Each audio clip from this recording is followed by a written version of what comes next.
no news, just facts. You already know what it is. It is your boy. And I am back in the building for another episode of the No News, Just Facts podcast. And this is what is this? Episode, let me see.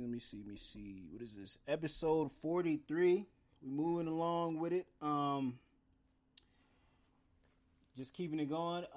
My host and regular on this show, go ahead and just introduce yourself. Yes. Go ahead and just introduce yourself. I'm always so excited. Thank you for having me. It's always a pleasure and an honor to be a co-host on this lovely NNJF podcast. Word. Did I need to say my name? I think so. Yeah, I was about to say, you ain't even introduce yourself. You introduce yourself.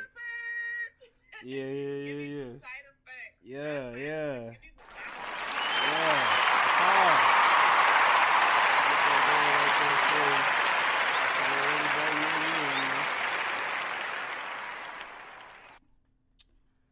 All right, so today, the title of this episode is, Did We Do It to Ourselves?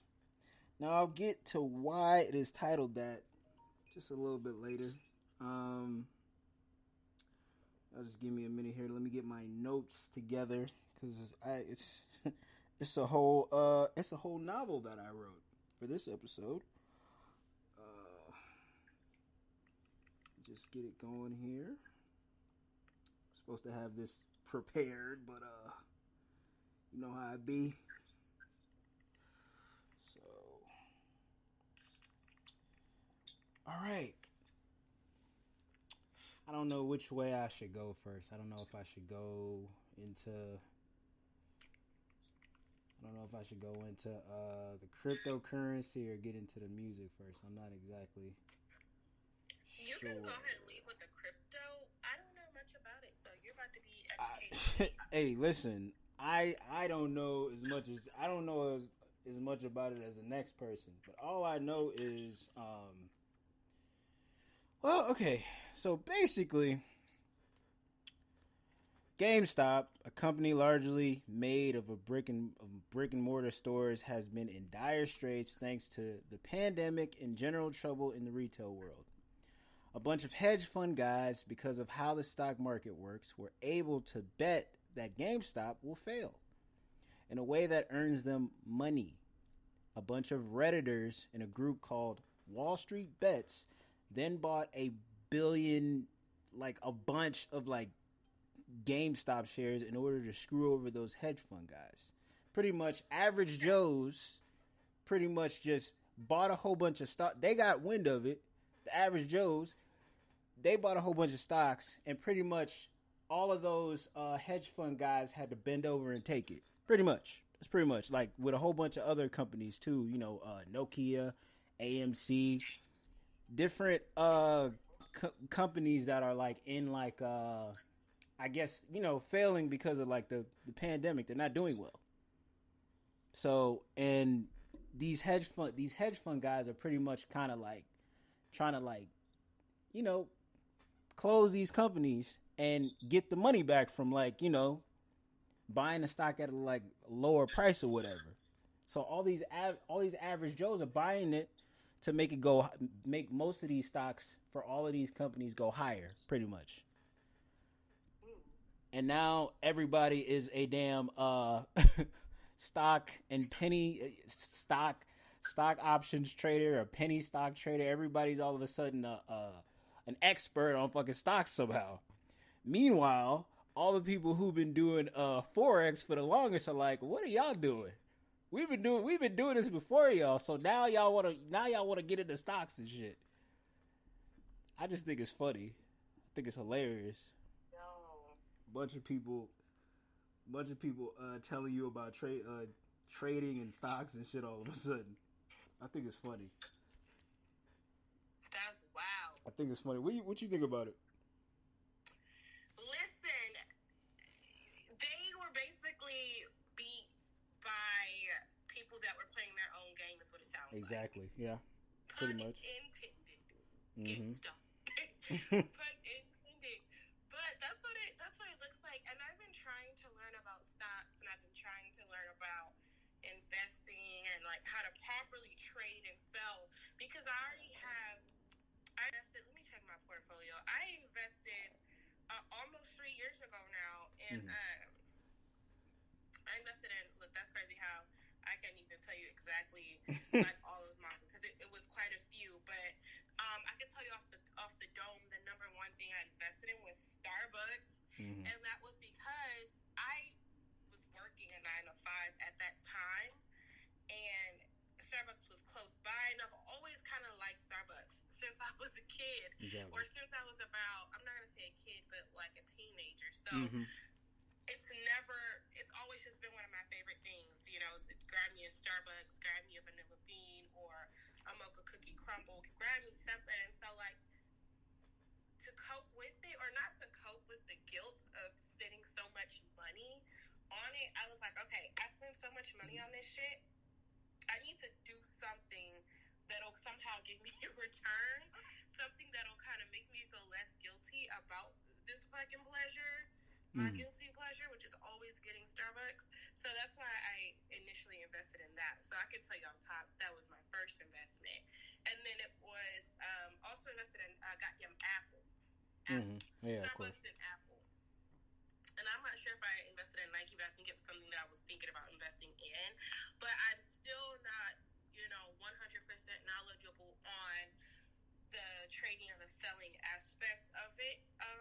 I need to get more sharp on that. But from what I'm hearing with GameStop was that they learned the Reddit traders. Is that what we're calling them? Yeah, the name of the Reddit traders are Wall Street Bets. I think they got banned off of Reddit because of all the stuff that happened.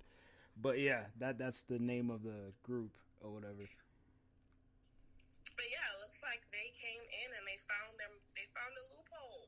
And rich people do it all the time. And the rich keeps getting richer for a reason. And then the stupid part is Robinhood. The Robinhood CEO is like, "Oh hell no. Y'all not gonna make all my friends go you know what I'm saying? Make all their stocks go belly up. So I'm gonna freeze all of this. Y'all not gonna get the chance to keep on going with this. I'm gonna freeze this." And it's just pretty much a thing where it's like, no, y'all, they're pretty much getting halted. Everybody who's done anything on Robinhood is getting halted or whatever. Here's my question. Yeah. I know you're into investing. Did you reap some benefit from Let me tell you how stupid I am. Let me tell you how stupid I am. There were so many times where to answer your question, by the way, no, I did not reap any benefit. Oh damn. I've been going through this thing where I couldn't access Robinhood all the way because they needed my social security card, and my social security card says null and void and stuff on it. It says like null and void on it or something like that, and that's why I haven't used it. Because all they need is a picture of my social security card, but I mean, I'm like, it says no. It says I can't it says I can't work. So it's like if I send them the picture, they're gonna say no. So I tried to use something else, and they said, "Nah, we need your social security card." So I'm like, okay, fuck it. I guess that's just God's way of saying I don't need to be on there. Wait, Robinhood needs your socials? Yeah, they need my social security card. I can't just use my social security number. They need my card.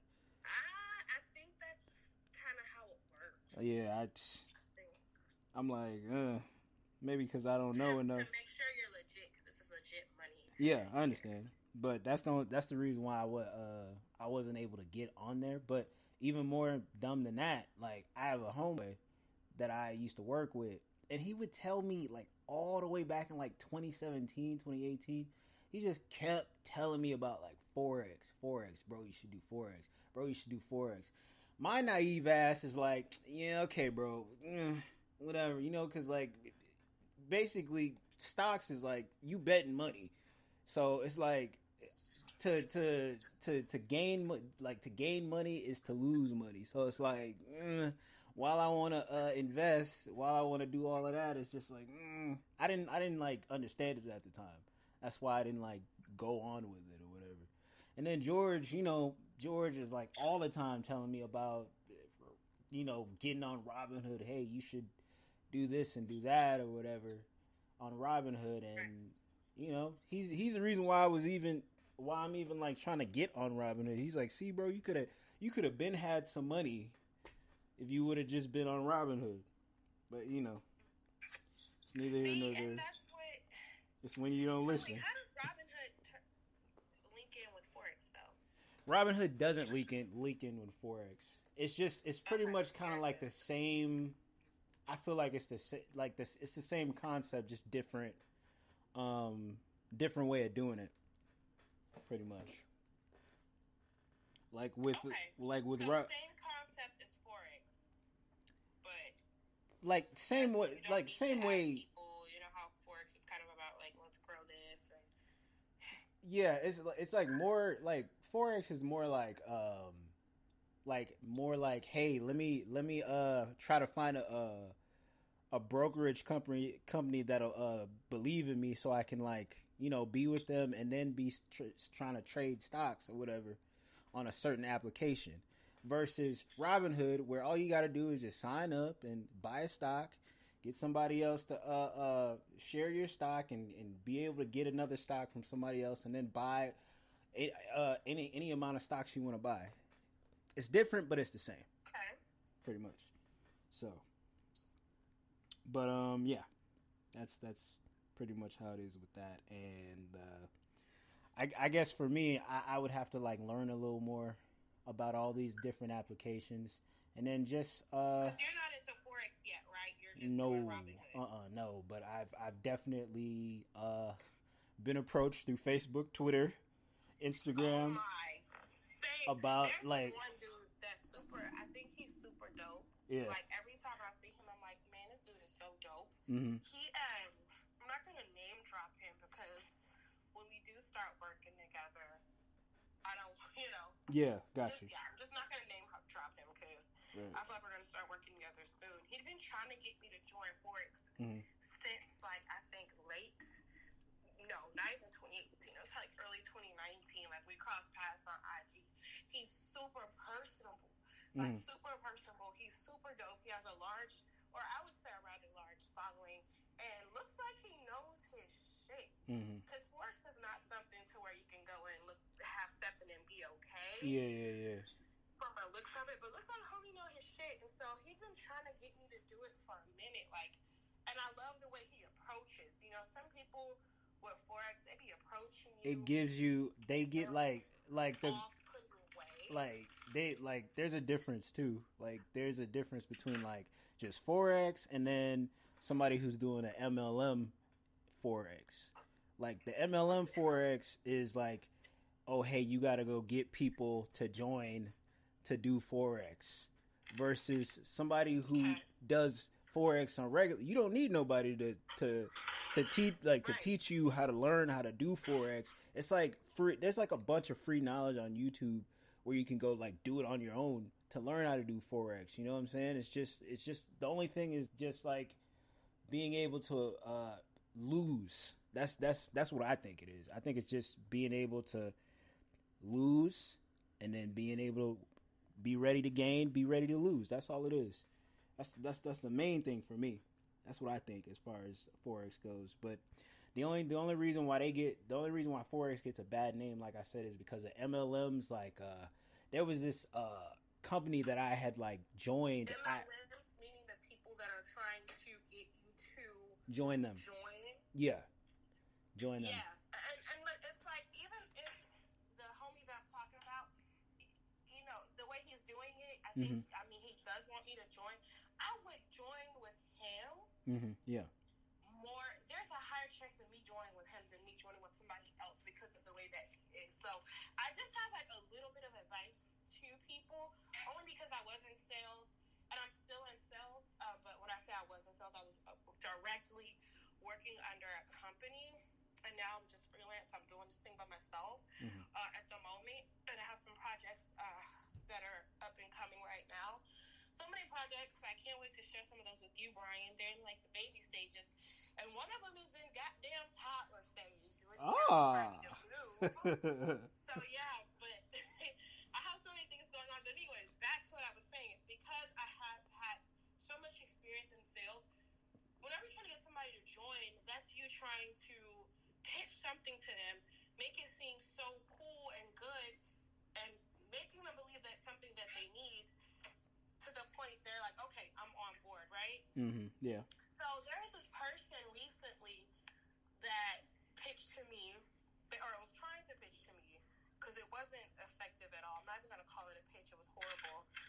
Was trying to get me to basically join Forex, and literally did it by way of sending a voice memo on Facebook. Now, if you're going to send a voice memo, that's okay. But at least make it personable. Don't be so generic and off-putting with the way that you do that. There's so many ways you can pitch, and I'm here for every single type of way that you can pitch. But if you're going to do it, please make it personal. Please build a rapport. Don't just come out the gate swinging. And it was sad because we actually, the person that did this, we actually have a really good foundation.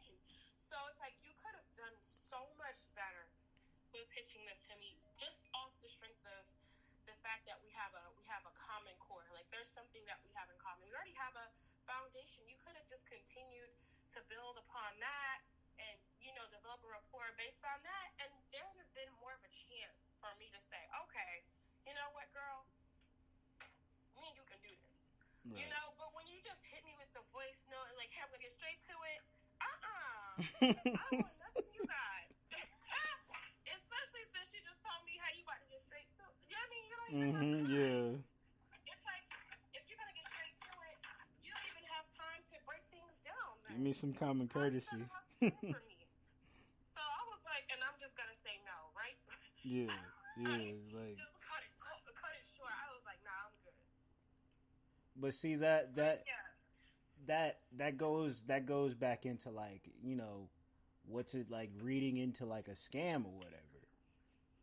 And like like reading into scams. Like, that's why that kind of thing would make anybody. Yeah, like that's why I say Forex gets a bad name, because it's tied to too many like MLMs. Like for instance, for me, I almost joined something that I didn't understand, like back in like 2019. Remember, I was telling you, my homeboy kept telling me about Forex. So there was somebody else at the job who was trying to get into Forex too. And I had went with this girl to this place or whatever. And you know what? I'm just going to say the name of the company because they're so synonymous with being an MLM and being tied to Forex and like giving Forex a bad name. I'm just saying it's IML. I had signed up to join IML.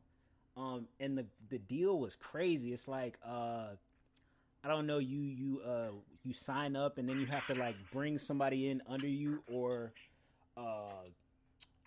it's like maybe like $100, like I think like $300 a month if you don't like bring somebody. Like until you bring somebody, it's gonna be that price, and then when you bring somebody, it'll be like they'll bring it down to like $100 or something like that. But it was just like bad all around. It was a bad deal, and I'm glad I didn't put no money into it or anything like that. I'm like, it didn't feel right to like, y'all want me and this girl to join, but we have to drop in X amount of dollars to learn how to do trading when I can just go learn how to trade by myself, learn how to read the signals and everything on my own. What do I need y'all for? And y'all want me to pay that much money for that? Hell no. Right. I'm good. And it's not that you want to throw salt on nobody's game. No. It's what you're doing is flawed. You are going to get some feedback from that, or constructive criticism, as you will. Yeah. That's just a learning thing, you know. good. I'm glad I didn't do anything. You know what I'm saying? Because I would have just lost out on money. We gotta still follow up on that real estate thing that me and you got into. We remember that shit? We paid like $75. Yeah. Never followed up with that shit. Yeah, I remember. But that's another one. He was low key like a finesser. Mm-hmm. But the only reason why I did get into it was because, like, and I think I looked at you like, should we do it? And I think you were like, yeah, we should. So I was like, all right, he said we should do it, then we should do it. Mm-hmm. And I think the only reason why I was even comfortable with going through was because I am into real estate. But that was a different side of it. And so it made me feel like, well, damn, maybe I need to. Maybe I do need to get into this side of it as well. Because I was very invested. Right. So that's kind of another, yeah. So whatever you get into, please try to. Please do your research. Shit. Yeah. Do your research. Do your research. Don't be no and if fish you don't out have of the water. capacity for it, then Just don't. I don't know. Get somebody that's close to you that can help guide you, or a mentor or something. Somebody that's trustworthy. Yeah.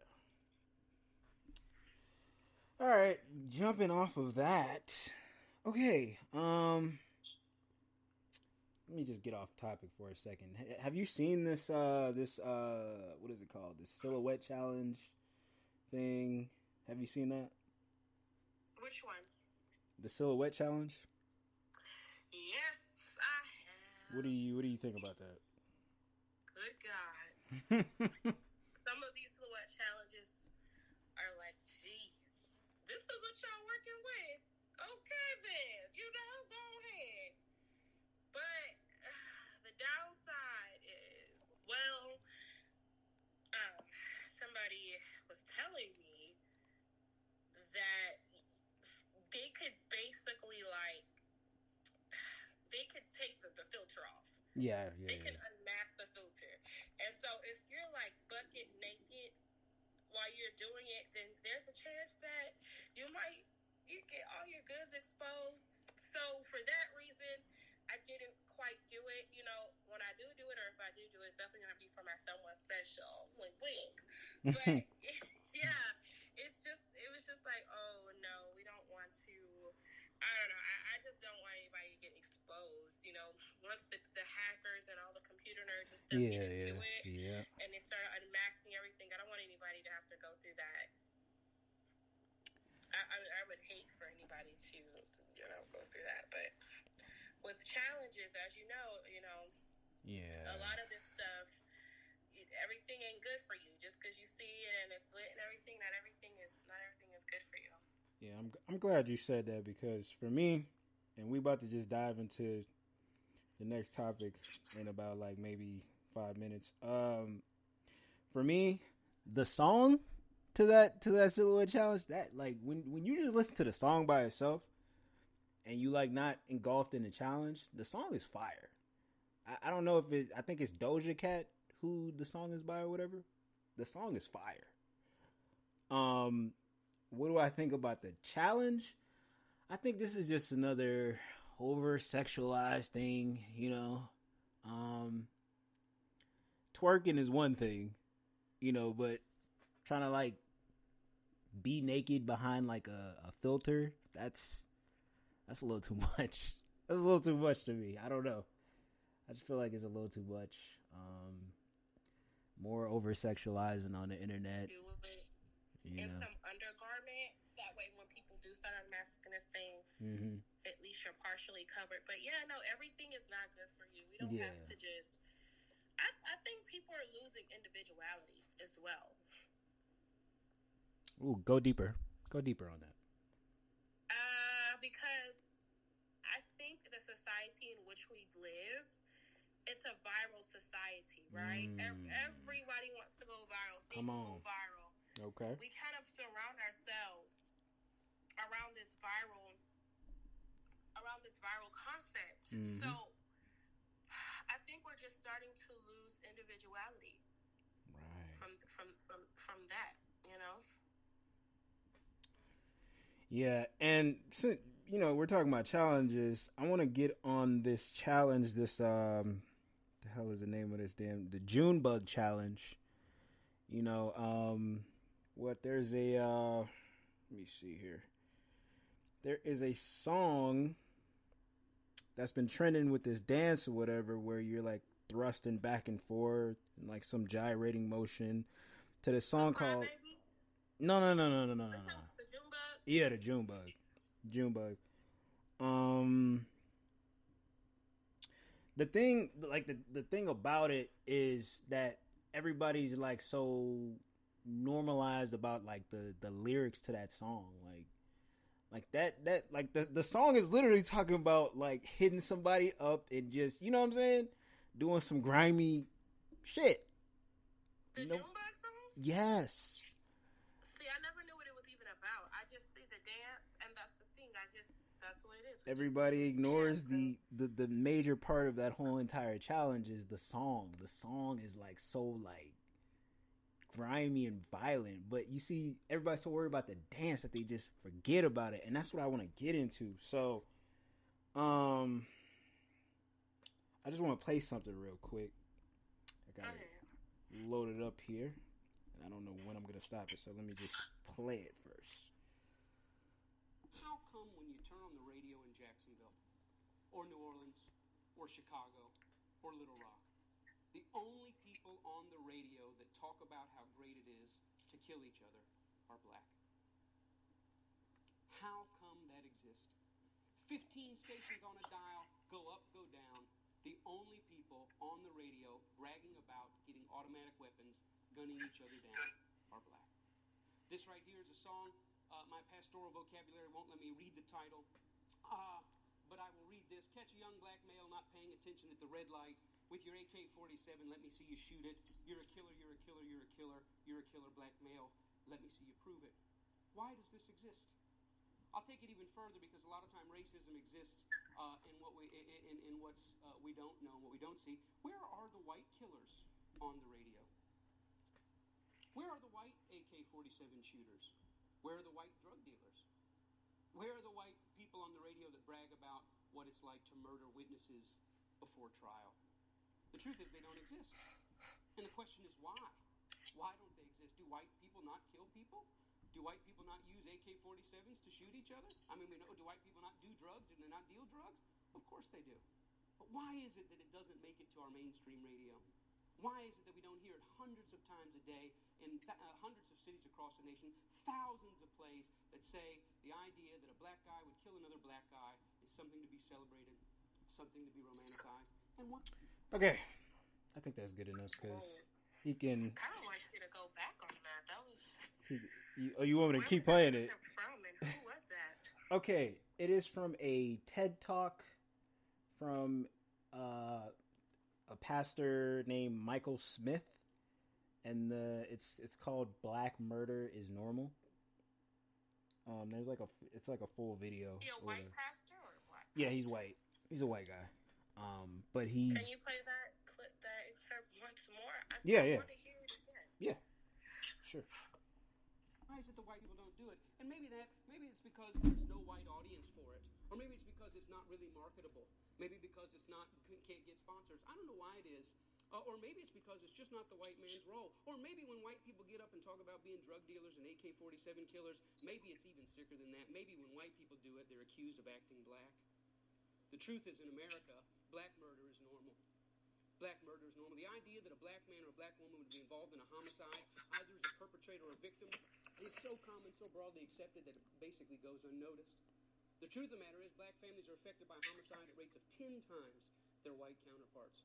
There will be more death in the form of homicide involving black people this year than any other form of violence that dominates our national conversation. More than school shootings, mall shootings, mass shootings, workplace shootings, lovers' trysts that turn violent and bloody, even more than in war and in terrorism. No one will lose their life at greater numbers than black Americans involved in violence. Now, when you talk about what's going on in one segment of society and somehow tie it to what's going on someplace else, you kind of lose people. They detach. This is our unknowing. Prejudice, discrimination, and racism are not the same. We know prejudice. It exists in human hearts and minds. Discrimination exists in hands and policies. But racism is neither in hearts and minds, nor is it really in policies. As a matter of fact, it doesn't take action to keep racism going. It takes inaction. It doesn't take hearts and minds to keep racism going. It actually had to keep things out of people's mind. Racism is like the millstone that churns along in the background. It just goes generation in and generation out and keeps turning out the same generational outcomes. Racism is like the nicotine stains left on the walls after the smoking tenants move out. They take the couch, they take the clock, they take the picture, but the evidence that they've been there still remains. Now, when I speak of black murder being normal, I'm talking about the combination of commonality and palatability. You know, black murder in our country is not only common, it's not only frequent, but it's an idea that we celebrate. It's an idea that we say is okay. We actually make heroes and out of the notion, heroes out of people that trivialize and romanticize it. How common is black murder? Well, in some demographics in the United States, it's very common. According to the CDC, Wow. Yeah, it's a lot. That's why I didn't want to keep on going. It's a lot. It's a lot. I just want to. It is a lot. Once this is over, I'll look into it myself. It's a lot. This video went viral like maybe, I don't know, like 3 years ago or something like that. But it still goes unnoticed because the reason why I grabbed the video is because of what he said in the beginning about how talking about murder on rap records is normal. We celebrate that. We jam that all the time. Like, listen, I'm a big fan of Waka Flocka. I listen to Chief Keef, Young Dolph. I even like this new rapper. What's the dude's name? Pooh Shiesty. I like him. I like their music. What Shiesty be talking about? Pooh Shiesty be just gangster rap. Gangster rap stuff. His name is Shiesty. Yeah. That's enough. That's enough. That should just let you know what he's talking about. That should just, like, his name alone should just tell you what he's talking about. Like, for real. But yeah, I listen to all of this stuff. I listen to all this rap music that, you know, has violence in it, that, you know, is defaming the black family. You know, some of these rappers will say, you know, I'll fuck his bitch. You know, I'll gun a nigga down in front of his family. You know, just different things of that nature. And it's normal. What do all those rappers I just named have in common? They all influence violence. I have a quick story about a rapper I used to listen to back in the day. Back when I was in high school, and I didn't, you know, I used to listen to all types of rap. All types of rap. There's this rapper named Esham from Detroit. He's like a rapper from the 90s. When he started rapping, he used to rap about the devil. He used to rap about Satan. Right? Oh, wow. Dude's first album was titled Booming Words from Hell, in which he's rapping about the devil and pretty much saying that the hood is hell. Right? I'm gonna tie this together in a minute. You'll get it. Might be onto something. You'll get it. I'm gonna tie it together in a minute. Hold on.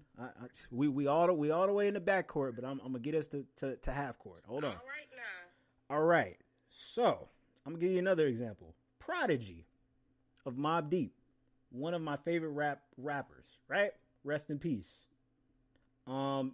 He's probably one of the only rappers to speak about Masons and Freemasonry in rap.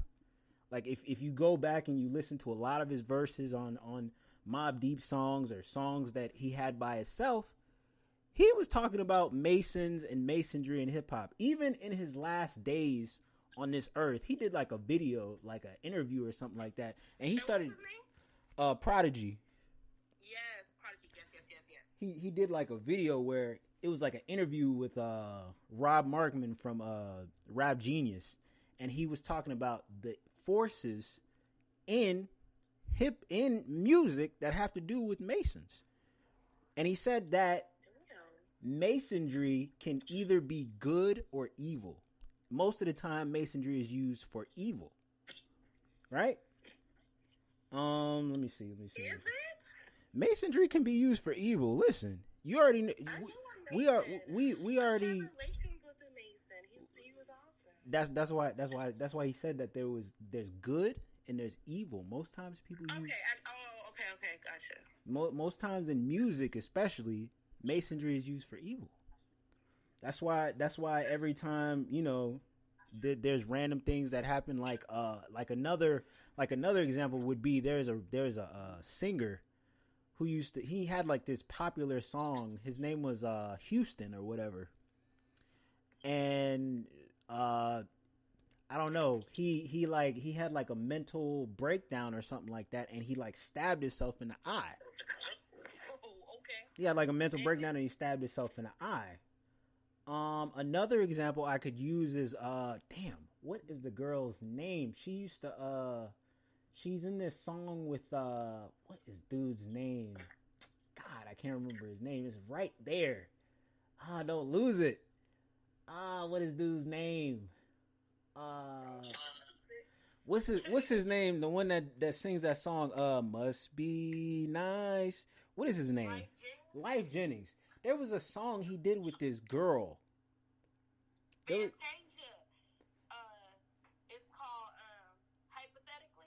I don't know if it's that one, but there's a song he did with this woman who wasn't really big or known like that or whatever. Okay. Who wasn't really known like that the way, you know, Life was known. But she ended up having a mental breakdown and a disorder and everything, and she ended up killing herself.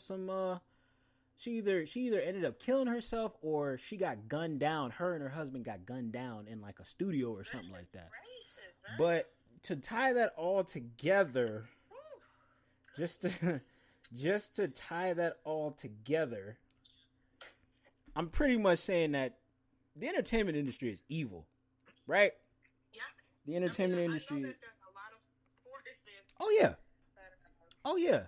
I'll even do one more example. There's a actor who was a child actor. His name is Corey Feldman. White actor.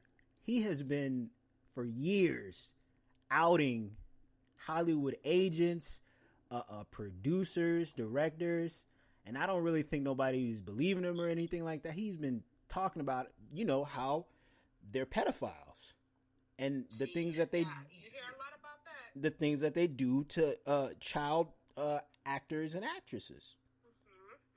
You know, yeah, it's evil. But just to tie it back into hip hop music, nothing in hip hop music that has to do with positivity sells. Okay, very true. If you notice, sex, drugs, killing a nigga, killing a bitch, objectifying women, all of that sells. All of that gets pushed by the record companies, and then when some of these rappers die, the record company move on. They don't give a damn about them. Oh my God. They move on. They don't give a damn about them. Oh my God. That's why what is it? That's why Boosie. That's why. Preaching, and I just can't. Listen, that's why Boosie. He said it in the interview. He said you can't be a gangster and a rapper. You can't be both. You either gotta be over here and be a gangster, or you be a rapper. You can't be both. Another example. I can just keep on going with these because there's so many. Hip hop got so much blood on his hands that I don't even understand how we as black people, champion this music because it's so much blood involved. It's so much blood loss. It's so much family members that are gone because of a genre of music. Like Mo 3, rapper from Dallas, right? He's a rapper from Dallas who got gunned down.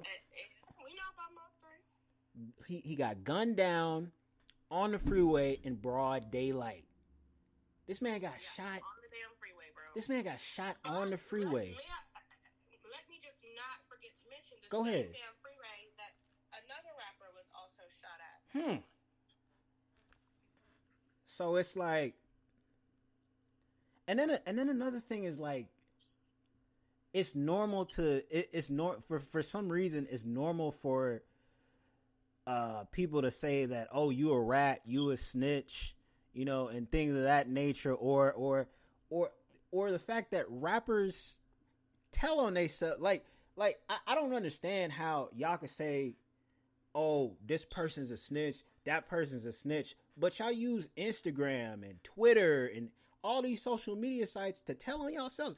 Motherfuckers will really get on live on Instagram and just be incriminating themselves. Right. Incriminating themselves, talking about, oh, I did this and I did that. But on the flip, flipping that over, 6ix9ine is a snitch. What's that? It's this young dude who's a rapper.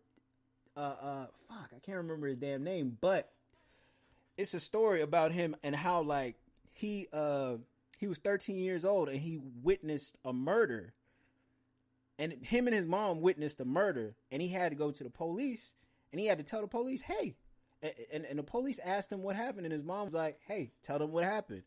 They witnessed the murder. So now he's a rapper and everybody's calling him a snitch. It's like, wait a minute. I heard about that. Like, dude was 13. The dude who sing Corvette, told when he was younger. And all these street rappers, all these people in general just talking about, oh, he a rat, oh, he this, he that. There's no rules. There's no rule. Like, and I get what you mean by, are we doing it to ourselves? yeah. It's really making me just take a step back, like introspect. Seriously. It's our genre. A little bit emotional. Like, seriously. It's our genre, but we plague our genre. But hold up now. Let's Go ahead. play double advocate a little bit. Go ahead. When you hear the grunge, the like punk rock, and emo music that glorifies drugs. Oh, I got a rebuttal for that. Go ahead. I got a rebuttal for that. What about that? What about it? I'm just saying, isn't that also kind of like the same thing? No, see, that's what I'm trying to figure out. that's entertainment based. You're not gonna hear the Rolling Stones talk about, I wanna shoot and kill a motherfucker. You're not gonna hear Black Sabbath say I shoot a motherfucker in front of their mama. It's entertainment based. They already most of rock and roll is already pretty much like entertainment based. So white people already know what they're getting into listening to rock and roll. When you get into rap, they don't say that. They're not telling you, oh, hey, you know, this isn't real, right? You know, this isn't real. Motherfuckers ain't really getting, we're not really saying that in the song.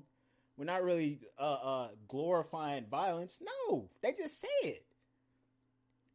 They just say it. Like, if it's a thing where it's entertainment based, I get you. But if it's a thing where it's entertainment based, I get you. But it's not. Motherfuckers are really saying this grimy ass shit on record. They really getting on live. They really getting on Instagram and saying, hey, I will shoot a motherfucker's head off their body.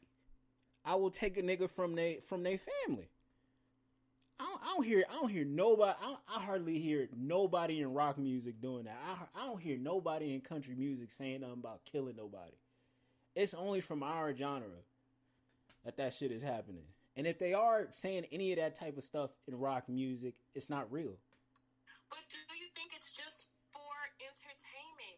Niggas in the rap music that's saying, I'll kill your bitch in front of you. I'll fuck your bitch. I'll kill you in front of your mama. Do you think that's just entertainment? Listen. Or do you think that these kinds of songs are what's plaguing our community? Listen. And keeps getting us in the same fucked up circle we keep going in? Because you just said when the white people do it, with the whole rock and all that stuff, that it's just entertainment. Yeah, so it's just is entertainment. it just entertainment for us too? Well, it's a 50-50 split. And let me tell you why. Also ping people. We need some Yeah. It's a really good conversation, and I Yeah. want to hear. Yeah. I'm going to tell you right now, it's a 50-50 split down the middle because, yes, there are some that are doing it for money. Yes, there are some that are doing it for money and saying that, it could be entertainment for some of them. But a lot of them got an image to uphold. And that image and that image has to marry something. They got to flash guns on camera. They got to show themselves smoking weed.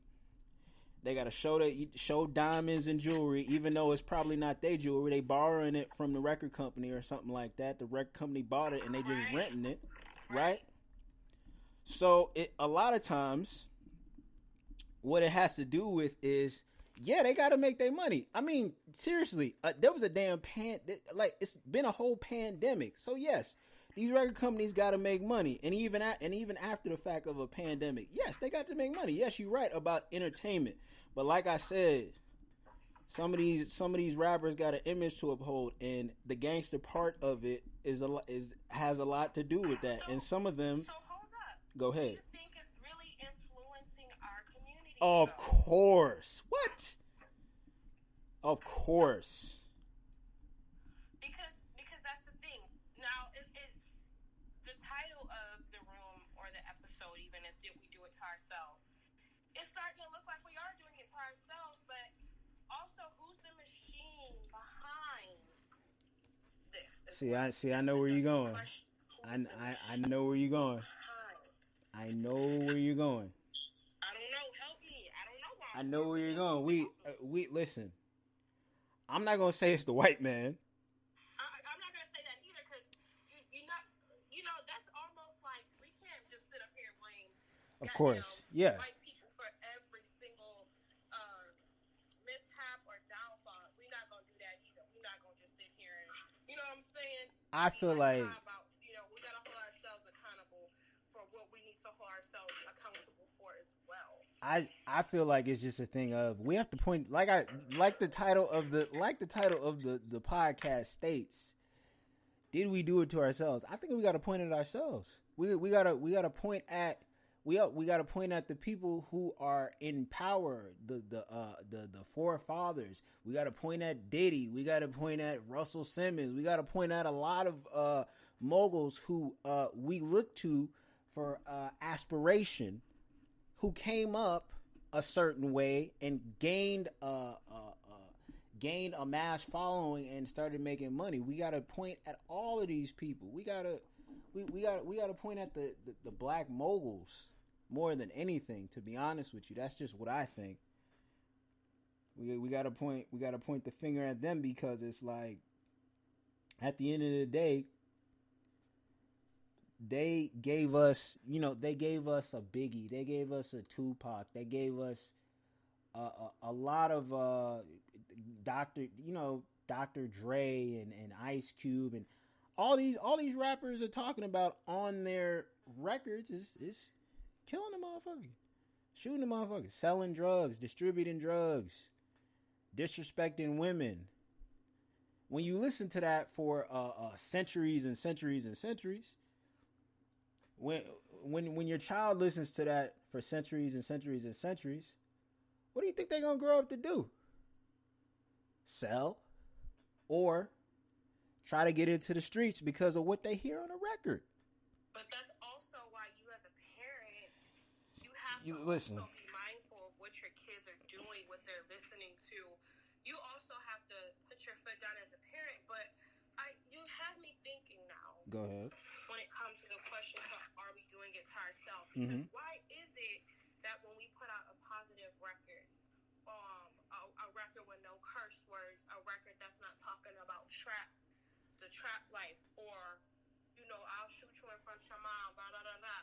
Why is it that when we do put out positive records like like a D1 or something like that, or like a Rhapsody, why don't these types of artists get the same reception that the trap artists or the hood artists or however you want to call them get? It's like, so because Cardi B kind of made a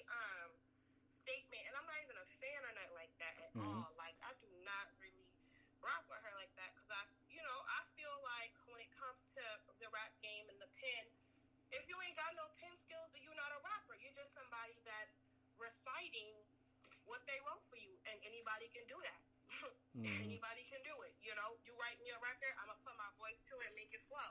So I'm not even a fan of her, but she said something that made sense. She said, y'all keep coming for me because I'm making records about my pussy and my looks and this and that and sex, da-da-da. But that's what y'all want to hear. I keep making these records because that's what y'all asking for.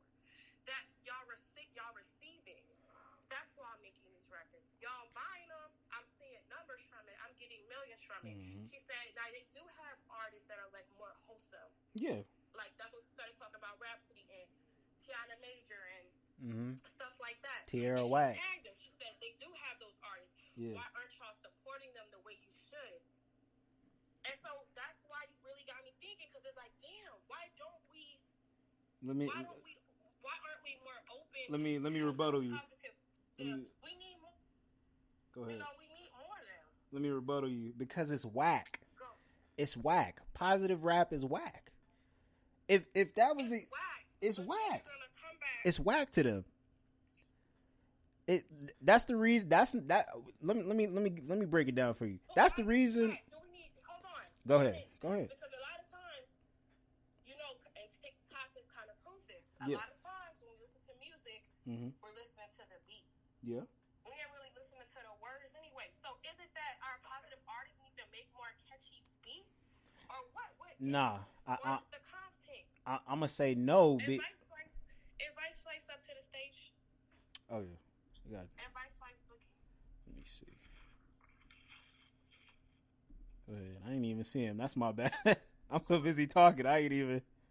Yeah, invite him in case, see if you want to come up to the stage and say whatever, any point, Slice. If you want to come to the stage, you just mute your mic. And if you want to chime in on anything, please do. If not, then you can just continue to listen as well. Nah, but I'm gonna say, I think that it doesn't have anything to do with. It doesn't have anything to do with should the positive artist be making more wholesome records with certain types of beats or anything like that. It's just don't nobody want to sit up here, and most of positive rap, I'm gonna just keep it real with you, it's Christian rap. So don't nobody want to listen to Christian rap. That's pretty much what I think. And Christian rap is doing everything in their power to like make a certain sound that sounds just like the mainstream. But don't nobody who listens to Pooh Shiesty or Megan Thee Stallion or Cardi B want to hear positive rap? Come on now. No. Has none that has. I mean, there are some rap artists that are positive that are Christian artists as well, but Yeah. there's some That who aren't. Yeah. I get what you're saying. Kind of like our J. Cole's and our Kendrick Lamar. Yeah. So, we have that too. Yeah. But I'm just trying to see, why is it that we're more? Is it because these trap songs and these songs that glorify drugs and It's murder, better. shit like that, objectifying women and da-da-da, is it because it's more relatable? Is it? And even then, a lot of people ain't live that kind of life. Of course, but but is it because it seems to be more relatable? It's going back to what it's relatable. I come from the trenches. Like, I'm from Uptown. You know what I'm saying? And no, I ain't living like the most hood area of Uptown, but right, around the corner was St. Thomas Projects. I went to Laurel Elementary. So exactly. I've been in a house that had the police kick it down, draw guns on kids and everything. I'm still traumatized by some of that shit. So yes, some of it, I guess, it's relatable, and maybe that's why we're more receptive to it. But still, go ahead. No. I'm with you. Go ahead. But still, I don't know if we're allowing these things because it's relatable. That's shit that I don't want to go back to, though. At the same time, we went through it. We don't want to go back to it. So I think if you're talking about the struggle and things you went through, okay, but not if you're still talking about it as if you're still doing it. But see, and man, I don't know. And but see, if the kids really listening to this and letting it get in their spirit and then they doing it, I don't know. This is just See, it's going back. It's going back. It's going back to what I. It's going back to what I said. It's more. It's more on us. It's more. It's more the fact that we not calling it out as much. We're so comfortable with this sound of this sound and type of music and the lyrics and everything that ain't nobody calling it out no more. Nobody wants to call that out because they don't want to look. Nobody wants to look lame. Nobody wants to look whack. Everybody want to look cool. Nobody wants to call out Nobody wants to call out the lyrics. And like I said before, with the whole rock thing, when you just said something about if it's just something that you're using to pretty much like report like the news or something like that, that's fine. See, they not identifying, so you'll never know. They not outright telling you that, hey, I'm just telling you what my homeboy. Because remember, most of all of this stuff that happens, and it goes back to your thing about entertainment. Most of the stuff that happens, it's not even the rapper who's doing it. They narrating a story of they homeboys going to go do some dirt or something like that. So it's like like you said, it's like if you just reporting it, that's cool. But like I said, they not identifying, so we'll never know. And we're just going to keep on going through this cycle of, oh, hey, objectifying women. Oh, hey, another song about guns. Oh, hey, when I was 14, I was doing this, and I'm still doing it. But you're not doing it. You're a rapper. You dig what I'm saying? Like, right, you're not even doing that. You're not even doing that now. You're not doing it. You're not doing it.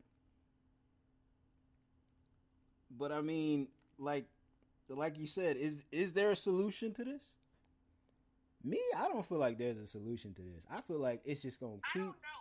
I mean, but we first need to figure out the roots. We need to find, and I wish we had some rappers that could come to the stage. Maybe next one we're gonna invite some rappers in. Yeah. Because in the fucking climate of like our George Floyds and our Trayvon Martins and all of our black lives that were unjustly murdered at the hand of white supremacy, is like, and not even white supremacy, because George Zimmerman, who killed Trayvon, was like Hispanic. You know what I'm saying? So, sometimes it ain't even just 100% white supremacy. Sometimes there's other people that are very much so racist as well, and he was one of them. You know what I'm saying? So we get very passionate when things like that occur. And so I go hard for my people, but I also want to make sure that we're also going hard for ourselves inside our community too. Like, what can we do? What is it that we need to hold ourselves accountable for as well? Like, what do we need to do? Because this shit is crazy. We got to figure out. We got to figure out the line. We're murdering ourselves. They murdering us too. What is really going on? We got to figure out the line between what's entertainment and what is hey, let me telling you stuff. I don't know if we can say rap music is not solely to blame. No, of course not. I think what you're helping me realize is that it is partial. No, of course not. Because I mean, like you said before, rock music has a lot of stuff in it. Even though it's a bunch. It's a bunch of shit. But that's pretty much like to go back on like the influence thing with rap. So I don't know if you've ever heard, there's like a 12-year-old, a 13-year-old rapper. Keyword, rapper. 12 or 13 or 14. He's so young, right? He is currently in jail for shooting a 1-year-old baby. This is in Dallas, somewhere in Dallas or Fort Worth. He's 12 or 13. I'm pretty sure that was a mistake. No. It is not no mistake. It's a 1-year-old baby. It's not no mistake. Because the life that he leads, like maybe shooting a baby was not a mistake. Maybe shooting a baby was a mistake, but the life he leads and the environment he comes from, the environment that he grew up around, it's a sad story, by the way. It's a very sad story. Like, just the fact that a baby shot a baby and he's a rapper. Rap doesn't, hip hop doesn't have like I told you before, hip hop doesn't have a good atmosphere around it. Anybody who joins the ranks of rap or hip hop, whichever one we're calling it, because rap, people be separating rap and hip hop because rap is mainstream, hip hop is like the real stuff or whatever, but I put them together. Rap's essence just isn't, it's a dark world. To go back to the masonry stuff, it's evil. Rap, a lot of rap is evil. You listen to some of this music and you just like, what would possess you to like make that come out of your mouth? Like a lot of the new music is just kind of like King Von, for instance. I don't listen to the dude, but I just ran across one of his songs one time and he was dissing somebody who was already dead. And I'm just kind of like, bruh, what is going on here? Rappers dissing people who are already dead. Like, you hate the person that much that you diss them while they already in the grave and can't defend themselves? I don't understand. I don't understand what's wrong with rap nowadays. I'm gonna be honest with you. I don't understand rap nowadays.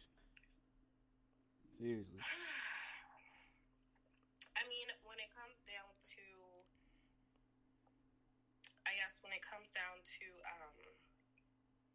people like that, like King Von, I think some of these guys were, I could be wrong, because let me tell you something. I don't listen to, if you know me, or if you're one of my close friends and you're around me, maybe even if you follow me a little bit. You listen to a lot of like Nigerian, a lot of Jamaican. Yeah, you don't listen to nothing that got to do with rap. Every now and again, I listen to like if it's a bop, it's something I'm just like, okay, like, I'm from New Orleans. I'm into bounce music too now. So yeah. If I hear a little something, every now and again I'll listen to something. Mm-hmm. But if you're around me, I listen to mostly Afrobeat, reggae, neo soul, R&B. I'm like a real feelsy kind of loving, kind of sensual. You know what I'm saying? Yeah. But if I want to turn up a little bit, or if I'm at the club, of course I'm gonna listen to some rap music, whatever. So me saying I don't know too much what King Von was really about, but I think he was up and coming. So if you ask me, usually when you're up and coming, you still kind of partially got your hands in the streets. Oh yeah, of course. Type shit, you know what I'm saying? Yeah. It don't take a rocket science to know that. Yeah, definitely. Some of these up and coming rappers that's getting knocked off, they still got some street shit going on. Mm-hmm. They rapping because they still living. And that's going back to Lil Boosie once again. You can't be a gangster and a rapper. You gotta be a rapper or a gangster. If your circumstance was to get out of the streets and be a rapper, then be a rapper. Stop trying to go back into the streets and get your hands dirty again. Like what? The goal was to get out of the streets. Now you out of the streets and you in the booth, but you still want to go back to the streets. That's kind of like with Kodak Black. Kodak Black is now out of jail, right? Hopefully, he don't dabble back into the streets, and he learned his lesson. Hopefully, because it don't take nothing for a nigga who used to be in the streets to go back. It takes nothing. Losing out on all that money. Kodak better stay his ass out of jail and out the streets. You got lucky and blessed to get pardoned. Yeah. All right, be good. Losing all that money, it's a shame. A nigga losing all that money because he wanna go play gangster and be back in the streets just because he say it on record or whatever. You know. It's a shame. Hopefully, like I said, hopefully he learned his lesson. Yeah, I'm hoping so. And you know what I don't like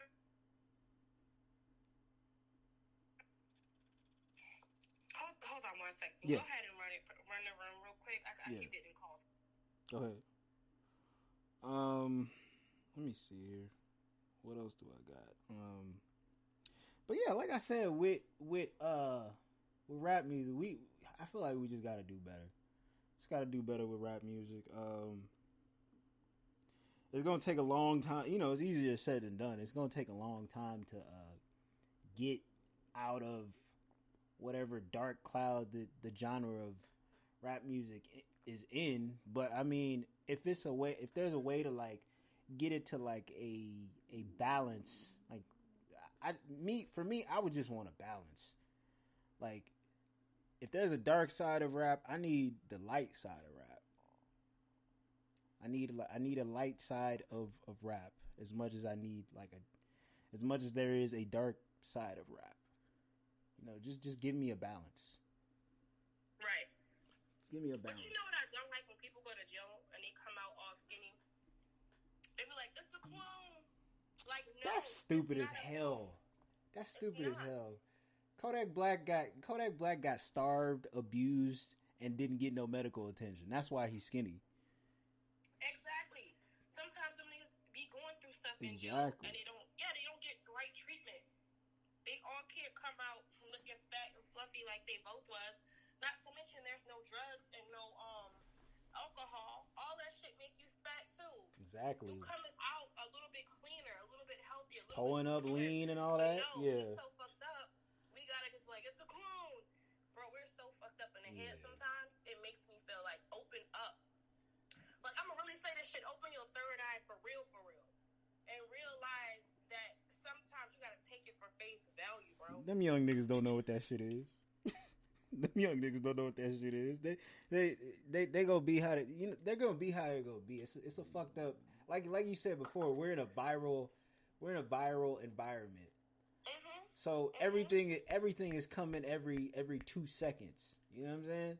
Like, by the way, the whole thing with Uzi and that diamond in his forehead. Jesus Christ. Mm-hmm. Jesus Christ. Like, he's like, the flossing is just. Walker did do it first though. Yeah, he did do it first. But my whole thing is like this, like, damn. Fuck a watch, fuck a chain.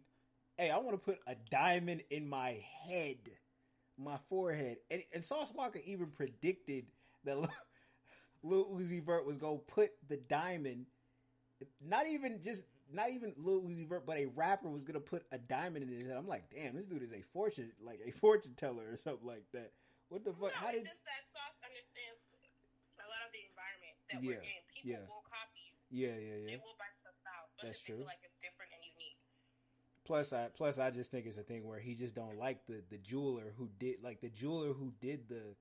put the diamond in Lil Uzi's head. He doesn't like him. So I'm just thinking that he already knew that jeweler was gonna, attempt something with another rapper. So he's just kind of like, yeah, go ahead and do it, bitch. I know you're gonna do it already, that type of thing. But man, that shit look painful like a motherfucker. Everybody making fun of him. He just pierced it. Yeah, he put like one of those I don't know, it's like a hook with the ball on it or whatever on the diamond with it, so it could like hang on his head. That shit is crazy coming out my mouth. That shit is crazy to describe. That nigga really got it. That shit don't even sound stable. That shit. I'm gonna be honest and say that shit don't look good. Fuck you have it. It don't look good. Sound stable. Basically, all they did was pierce his forehead. It don't look good. Why would you put a diamond in the middle of your forehead? You could at least got a plate or some shit to where it was like melted down or something. But then, man, that shit's stupid. Like. And then imagine getting robbed. They gonna yank. I'm saying, man. They gonna be like, man, give me that shit. Snatch it right out of his damn head. He gonna lose a whole shit ton of blood. 24 mil. I don't know I don't know why somebody would spend 24 million to put a diamond in their forehead and walk around with it. It's almost kind of like, rob me. It's like he put a bounty on his own. Exactly. Thing. Literally. let alone a health scare. Like, this is a damn health problem right here.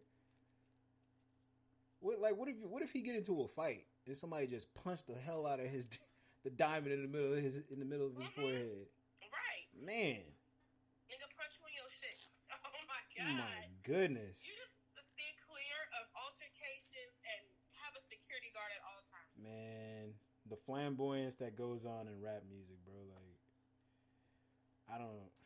That's why I go back to saying I don't understand some of these rappers and the stuff that they be doing. Just makes no sense at all. I mean, I'm gonna give Sauce Walker the benefit of the doubt because that's what he does.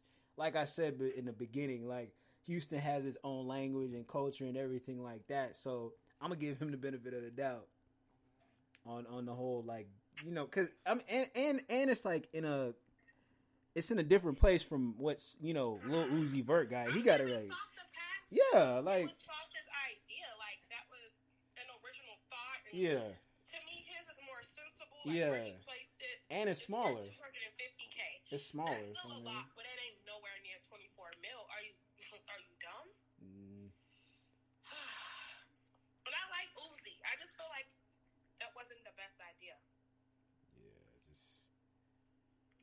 he out here looking like Vision from the Avengers and shit. Oh my goodness, man, it's crazy. Oh yeah, so did you hear that Nick Cannon and Viacom CBS they reached an agreement and Wild 'N Out is coming back in the summer? They needed him. Yeah, Wild 'N Out is coming back in the summer. Like my TV whole ain't getting no views like that. Yeah. Nick. Oh yeah. What other show do you have? Oh yeah. Wild 'N Out is like a Black Saturday Night Live, pretty much. Like, and my thing is, they know he didn't mean. They're trying to say it was anti-Semitic. Come on. Nah, black people. Nah. We could be so many, but we're not anti-Semitic people, bro. Nah. It's nothing like that. We're not even racist people. He didn't say it like he should have said it a different way. I think the way he put it. Yeah, he should have said it in a different way. He didn't say it. Yeah. He didn't say it in a way where it would be like acceptable to that community of people and still be able to like put it on air. He just said it the way he said it, and it blew up. He did admit, like, okay, you know what? I'm spending time to get educated on basically the comment that I made. Yeah. And now people are trying to compare it to that one country singer that was saying nigger. Come on, nah, that's do that now. Nah, Don Imus. Like, Nick gets a pass, but he doesn't. Boy, Nick is trying to right his wrongs, and we also know that Nick wasn't coming from a nasty, evil place like that. We know that. You can't just be going around saying nigger, and all that. Come on, we know the history attached to it. And did you even try to make strides to make it right with the community? Did you even try? Like, nah. That's what we're not going to do. We're not doing that in 2021 or any other. See, 2020. the thing. I wasn't even doing it. No, we're not going to do none of that. The thing with this whole entire thing with Nick Cannon and Viacom or whatever is they should have understood that he's somebody who retains knowledge a lot. That's what they should have understood. Him having all these different like powerful guests on his Canon Class podcast. He's a person who retains knowledge a lot. So yeah, he did say it he didn't say it in the right way. Okay, he shouldn't have been condemned for that.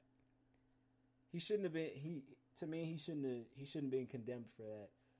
But on another hand, as far as it goes with like, standing up for black people, I feel like he shouldn't. I feel like now since they did their deal or whatever, I think I feel like in that boardroom, he probably had a meeting with them and said, "Listen, hey, I am somebody, I'm sure he said it was never my intention to do a certain thing or whatever like that, but at the same time, I'm a man and I have to stand on certain principles for my people. So to anybody out there who's and I know they're gonna say it, they're gonna say, oh, he caved and he did that and he did no. I feel like he stood up for black people. Yeah, he did say what he said, but he didn't say it in the right way. Cause he's connected to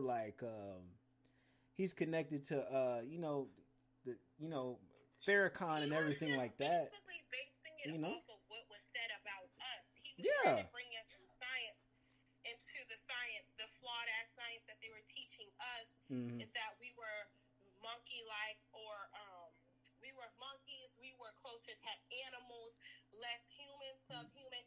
That is in books. That is what was said. We were treated as such. Right. Our ladies were treated as such. Our babies were fed to alligators because they were telling us that we were subhuman. This is what was happening to us. So if you want to, and that's why I feel like they had to give him his spot back, because if you want to basically chastise the already chastised, then what are you showing the world? All he was doing was coming in and trying to dispel what was taught to us so many times over so many years. Exactly. That I think we still sometimes have in bed with deep down within us, which is why I think at some point, and like I said, we're going to take accountability for what we should take accountability for, but which is why at some point I think that we also don't value ourselves the way that we really, truly should. We hurt ourselves because I think we were taught that. But when you know better, you do better. That's where the excuses have to stop. And plus, I'm gonna just go ahead and say it. Viacom was losing money on MTV anyway. Yeah, they was losing money. They wasn't getting no views. Come on now. All the views on MTV's YouTube is from Wildin' Out. Come on now. But wait, isn't MTV linked to VH1? MTV's linked to VH1, who's linked to Viacom. So all these MTV, VH1. Well, I know that Wildin' Out was on VH1 before it got shut down or whatever. But all these channels ain't making no money because Wildin' Out ain't on television. I'm saying there's no other, and I don't think there's no other black person that would get up there and try to replace Nick. You just can't. And then I think they offered DC Young Fly to do. Yeah, he ain't do it. He ain't do it. Real cold. Because exactly. Real nigga. He was like, no, Nick has been good to me. Yeah. We're not doing this without him. Real nigga. And then if Nick Cannon decided he wanted to sue Viacom, it would have been a whole. He would have took Viacom through a whole litigation, a whole battle, whole little battle. So he took them through a whole litigation. No, I'm saying if he was to sue them, they would have. It would have been a long drawn out process. Some people were saying, "Oh no, he signed a contract." No, it's pretty much his intellectual property. Wildin' Out is his baby. Like from the time the show first came on, and I think I was in middle school when that show came out. Maybe 05. I'm sure from the time in 05 up until maybe 2017, the contract negotiations have drastically changed, and now it's his. It's his baby. He's not gonna let that go. Come on now, he ain't letting that go. That's his brand. Yeah. Wildin' Out is a household name. He made that show for his friends because they couldn't get on television shows. So he was like, you know what? I'm just gonna create a show, and we can all be on that show, and that's that. Not to mention, I have been to Wildin' Out. I got a chance to hang out in the I guess you would call it a green room where the cast and everybody was, and I got a chance to be in Nick's presence. He's a solid individual. You know, there was somebody back there. I'm not gonna say her name or anything because whatever. She's like a super whatever. I'm not gonna get into that. She wasn't so pleasant to be around. But Nick, he was just super pleasant to be around. You can tell he's real. The vibe, the aura around him was very light. You know, nothing dark was around this man at all. And so it's just like, I knew that when he was saying what he was saying, he wasn't coming from a place of malice or maliciousness. And I think they too realized that as well. You know, I think they realized that as well. And I'm glad. I'm glad that they did. I just hope that when he does come back, it's the same old Nick with the same old good content, or even better. I can't wait. That he's not here now watering down his content for them. I just hope that it's the Wild 'N Out that we all knew and grew to love. That's what I'm hoping for. Yeah, definitely. And another thing is, do you Viacom? Do y'all know how many black people he employed? Damn it! Huh? I'm like, Viacom needs to realize. Do they know how many black people he's given a job? Like, do you know how many black people are employed? No, I mean by Wild 'N Out. Do you know how many black people are employed? Viacom? Oh, Viacom Come on is now. all of like VH1. Isn't it even BET or? Yeah, BET too. Yeah. Bro, Viacom is like Yeah. the hub for black talent shows and all of that. And so, man, even if everybody would have joined in solidarity, you know, that would have been good too. And we don't know what went on behind the scenes. Yeah, You know, we don't know what at all. What actually happened at the table, but whatever happened, I'm glad that it got Nick back to where he wanted to be. I just hope that nothing detrimental went on behind the scenes, nothing too crazy. Because, you know, the industry, like we said, there are some forces attached to the industry that aren't the right forces, dark forces, I should say. Yeah. Definitely. That's all I got. I mean, if you got anything you want to add, go ahead. Because I'm pretty much done. I have nothing. I'm like literally washing out my bowl. I made some stew yesterday. And I had like, you know what I'm saying? Like that red West African stew. West African stew. I had some beef in it, some chicken. Ooh, I just thought of something. Man, I got to talk about this. People on TikTok. Talk about it. Talk about that. The fufu challenge. Oh my God. The fufu challenge. There's this challenge on TikTok where people are doing a fufu challenge and they're eating a goosey or okra with fufu. They doing pounded yam or amala or different types of fufu. And most of it, or different kinds of swallow. Yeah, different kinds of swallow. Yeah, we say that too. Most of the people who are doing the challenge are like pretty much disrespecting fufu. I saw a little bit of that. Like they would eat it and look not in. Yeah. And you know what? Not that there should be a disclaimer, but Mm-hmm. whenever I make, because I've been cooking African food for about 5 years now. Mm-hmm. You know, my aunt is Nigerian. My uncle met her when he was working in Nigeria. They've been married for over 20 years. They have 2 wonderful boys. You know, I saw her cook stew for the first time, and I was like, bet, got it. And then she gave us some for the first time. I was like, sheesh. Shit smack. This shit is lit. Smack. It's like, the flavors are bold flavors. And so maybe it's not for the Western, most of the Western Well, palates, go ahead. if you know, like I know, that should be smacking. Like, Of course. Eat it all the time. So I kind of do tell people though, like when I'm making it for my clients, because you know a lot of my clients, I do have some clients that are from Africa, and then I have one that's from the islands. I do have to let people know who aren't from those areas, like you know Westernized people like me. Hey, it is very spicy. Yeah. What's your spice level like? There is oil involved. You know, there are some bold flavors here. I try to let them know there are some meats here that we're not quite accustomed to, like the pomo or the shaky, or well, let me say like the cow skin or the tripe or the cow leg. You know, most of us don't eat those kinds of meats here, so I do try to let them know. Or even the type of meats that like cow head and all of that. Yeah, I get you. Yeah, so I try to let them know. I try to educate them on it. So hey, you're aware. I don't want you to look at this lovely, because this shit is good to me.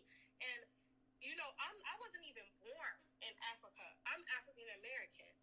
My parents were born and raised right here in the U.S. I'm descendant of slaves, but I know that our African brothers and sisters would not really appreciate, like you, because you know you are, would not really appreciate the way that people are mishandling their food that they love so much. It's how would you feel if people were doing that coming into your house?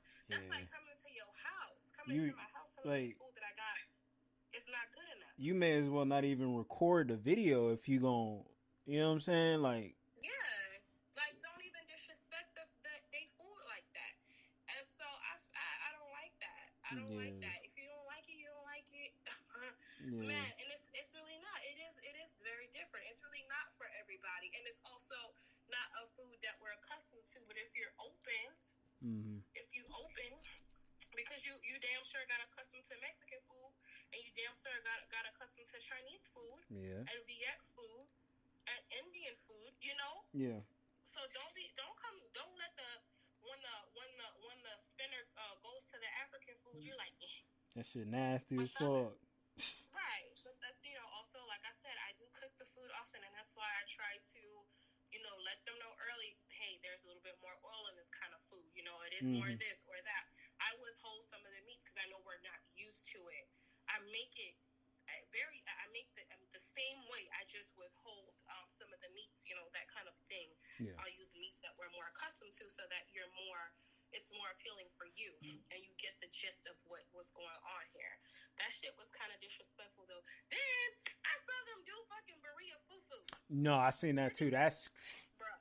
white people got a hold of it. I don't even know if they're white people, though. I think the people that are responsible for that are Asian. They say they always make fusion dishes like hell no. Ramen. But baby, hell no. Burrito what you want, ramen what you want, fuse what you want. But what you're not gonna do is take fufu and put burrito on it. If I showed that to my mother, my mom would be like, "Oh, you see me, see trouble." That's what I'm saying. She'd be like, "See me, see trouble." And he was like, "This is disgusting." He was like, "Who?" Ridiculous. And you're not supposed to eat fufu with a spoon, or you're supposed to eat that with your hands. Somebody trying to colonize fufu. Lord. That's what I said. See, now y'all up here trying to colonize fufu. I said the Mexican, y'all taking the Mexicans Maria shit. I know they mad. Yeah, they already mad. Like, what is that? Shit on fufu. And I said I know the Africans mad that they just Come on now. And put that shit on their fufu. Come on now. So my man's he's Ashanti, and like fufu is his thing. Like he go crazy over it, and he was like, "What?" He was like, "This is so nasty." They were eating it with chopsticks, pouring Maria juice on. Come on, son. Yeah, that was absurd. Fusion. I ain't even gonna tell you what a better fusion is because I'm working on it. Keeping it all in the hub, but that wasn't it. That ain't. Don't put no goddamn sesame seeds on my fufu. Don't do that. Berea. What the fuck is Berea on fufu? She was like, "Have you heard of Berea fufu? It is done." I was like, "Berea Berea fufu, fuck out of my face." Hilarious. Like, we're not doing this. No, I really like TikTok because like I like it when I can learn some stuff that I wouldn't like learn in like regular life. I like just getting on TikTok and just finding out about something that I wouldn't have known at all in regular. If we're being honest, I'm not a avid user because I don't really know how to navigate my way around TikTok. So there it is. I don't really get on there to make videos. I mean, I have made videos. I ain't even gonna sit here and lie to you. George got me into making TikToks because he does TikTok. So he's like, bro, get on there, man. It's lit. And everything like that. So, you know, I gotta follow the it crowd. You know, he's one of the cool people. So it's like, all right, let me get up on here. And most of the time, I don't really make videos. I just look at videos and figure out, you know, about the informational videos, about the videos that'll make me a side hustle. You know, anything that has to do with informative or side hustle, I'm there. I'm there. And then, of course, some funny videos, you know, can tie into that as well. Yeah. TikTok is cool for what it is, you know. You're going to have to show me around TikTok because I don't work a 9 to 5 anymore, and I really don't want to. I don't want to go back to the 9 to 5 right now. I don't want to have a traditional, or I should say I don't want to have like a traditional job anymore to where I go and I clock in and I sit at that cubicle for, you know, like me getting into real estate. Like, it's not, it's a, what you some would consider a traditional job. Mm-hmm. Yeah, kind of, but I mean, it's also not true because I have to leave. I have to go do showings, and that's what I want. I don't want that traditional 9 to 5, sit in the office all day. You know, I don't want to do that. So if there is a way that I could make some money without having to do that, I'm all for it. So your ass gonna have to show me how to maneuver my way around TikTok. Like, there's a lot of things on there where I'm like, I wish I would have known this when I was like coming out of high school. Like,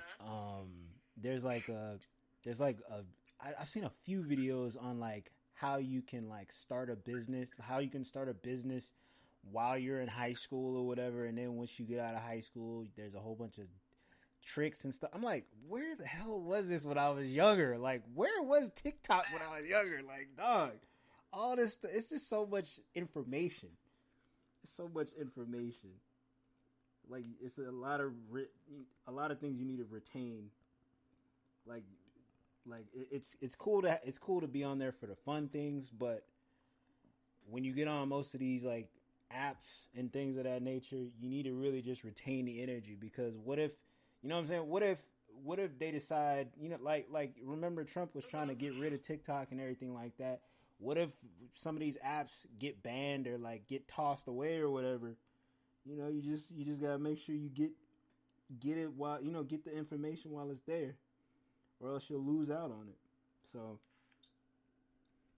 right.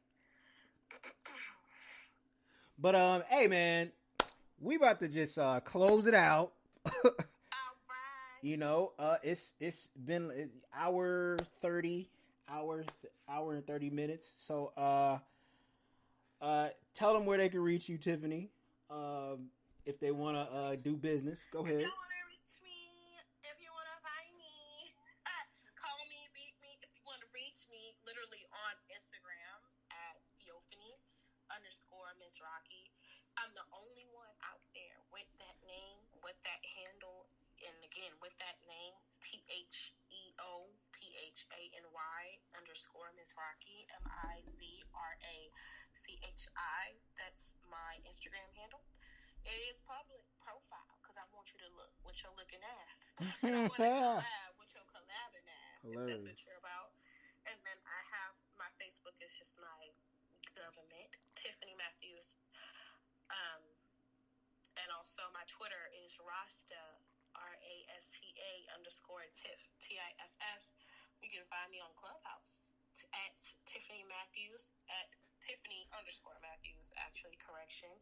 So that's where you can find me, keep up with me, see what I got going on. I travel a lot. Like I said, currently not doing the traditional 9 to 5, making money, marketing, doing sales, transitioning into real estate. I also do cooking right now. I just kind of got my hands in everything. My brother literally told me the other day, congratulations on becoming an entrepreneur. Like, literally said straight up, yeah, congratulations on your new position as an entrepreneur. Because, I mean, that's pretty much what it is. I have some projects that I'm working on with my family.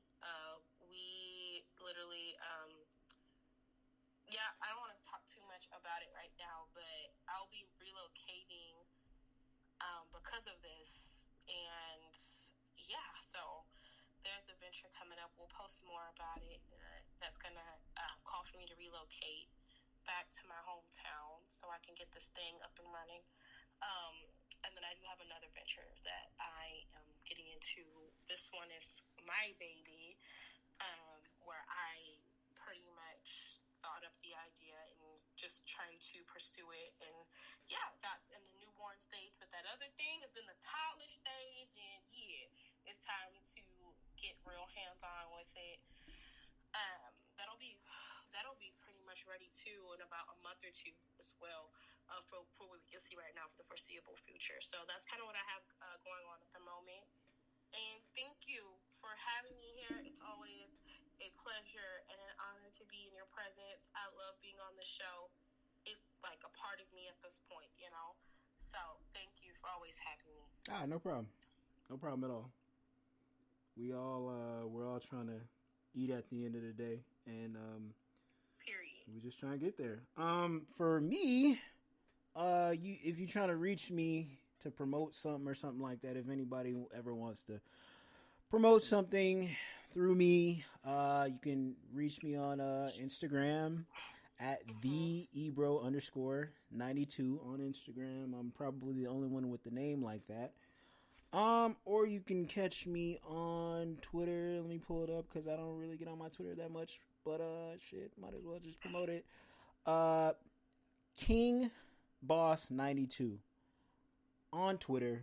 That's capital K ING capital B OSS 92 on Twitter.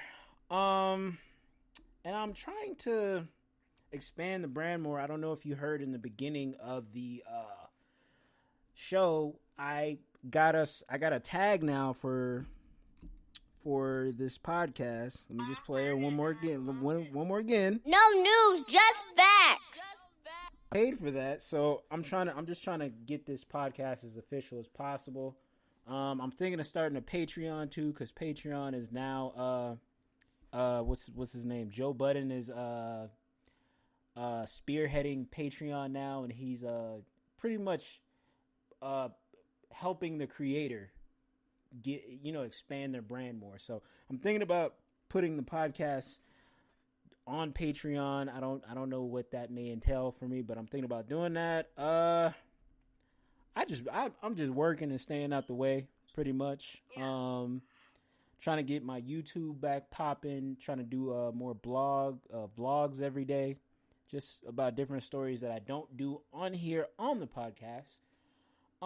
So that's pretty much it for me. That's pretty much it. Just working and staying out of the way, getting my money and being quiet. Facts. That's about it. So, everybody out there, you have a wonderful day, morning, or night. And I'll see you later. That's pretty much it. All right. Peace. Y'all take it easy.